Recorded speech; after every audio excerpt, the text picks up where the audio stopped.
Welcome to First Issues.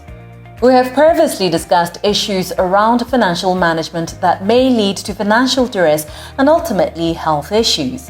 One of the conversations was with financial planner at Ashore Wealth, Geseho Munyasela, where we discussed budgeting as one of the financial tools to help manage finances better. Tonight, we go a step further into seeking more solutions. Stay tuned to find out how. Pauline, thank you so much for coming on First Issues and affording us your time. We're talking today about yoga as a means to cope with the different stresses in life. So let us first understand how yoga is more than just stretching, but also a means to cope, like I was saying, with various things in life, but especially stress. Thank you, Bonaseho, and welcome. We're always happy to have you because you help us actually as Art of Living to take the knowledge of yoga to the people. And maybe first let me just correct to say, let us not say yoga is a coping mechanism. Because coping means you are having problems. Yes, whilst it does address that, but let's just look at it from a lifestyle point of view. You take a bath in the morning, not as a coping mechanism, but because you want to keep clean. So if we consider yoga like that, then you'll not even need to use it to cope, because it'll correct a lot of things about us before we need to have to cope. So, for example, when you just look at the simple fact that you use breath a lot in yoga, I know, as you've just said, that that the general understanding is that it is stretching. Whilst that is true, it is more than that. It is about your breath, how to fully utilize breath so that you can get the optimum out of it, and as well as stretching, as well as meditation. That threesome, that is what really defines yoga.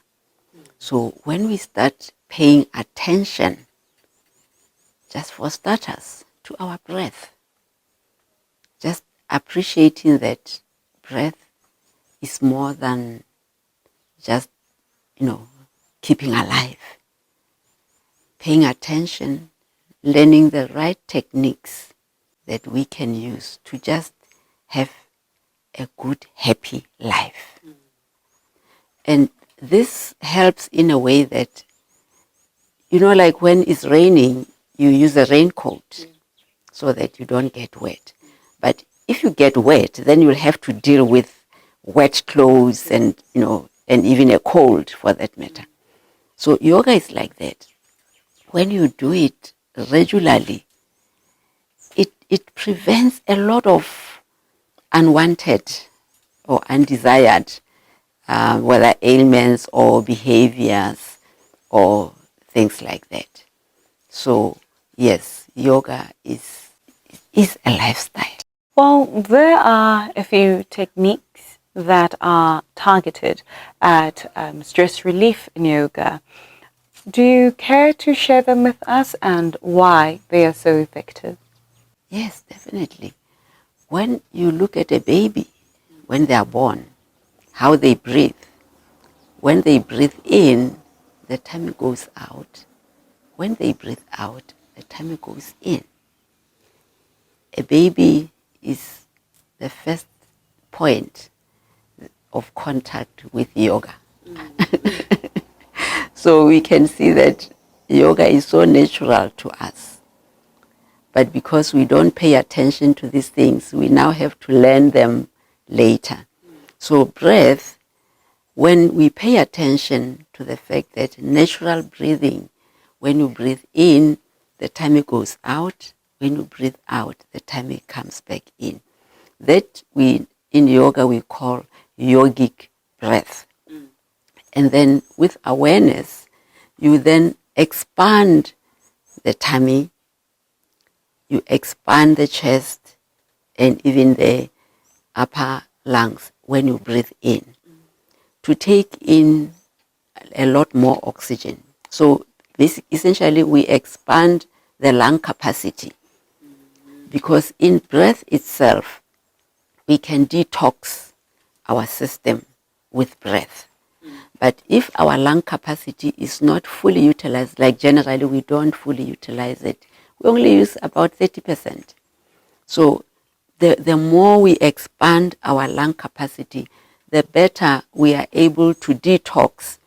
So you'll even detox before you know that you have some toxins in when you do it regularly.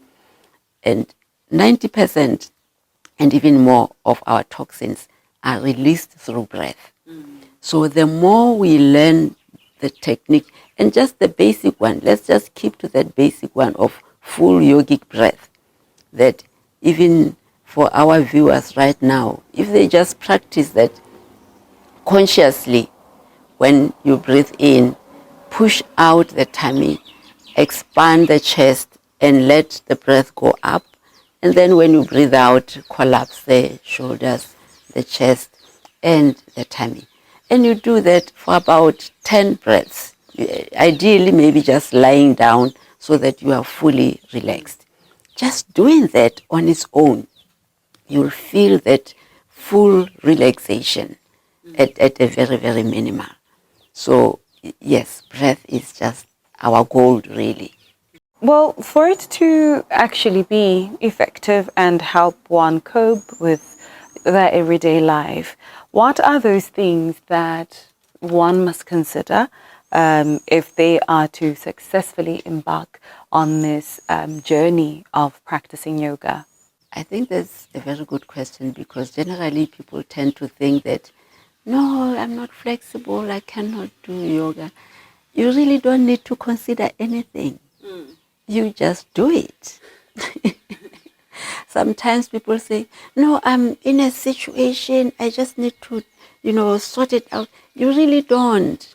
It will help you, whatever you are in or you are dealing with, it will help you. So it's really just to bring yourself. And we have different programs that target different levels.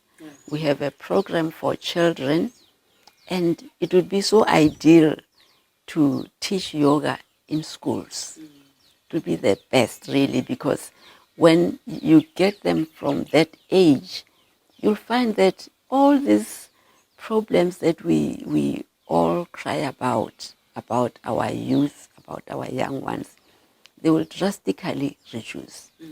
So what we can consider is that have these programs for the little ones. We have programs from 8 years to 12 years, and then from 13 to 18, and then 18 plus is the adult course. So that's really all we need to consider, and that whenever you practice yoga, you do it on an empty stomach. And just like any exercise, you when you eat and then attempt to exercise, then it's a non-starter. Yeah. So that's really all. And then the regularity, it is a discipline. It requires us to set out a program, a daily program.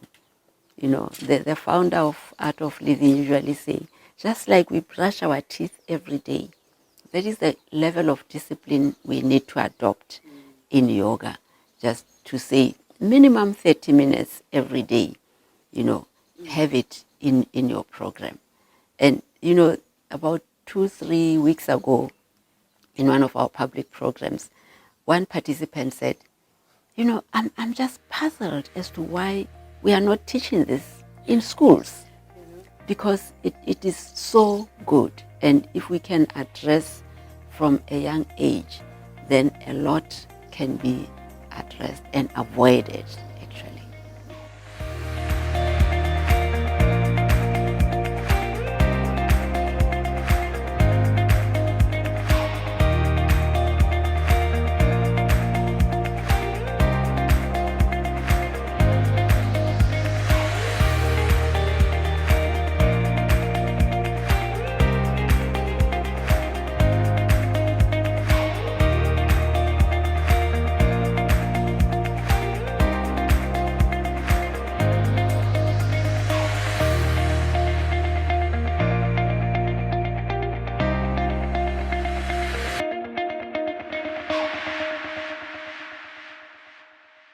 This program was brought to you in association with First National Bank of Botswana.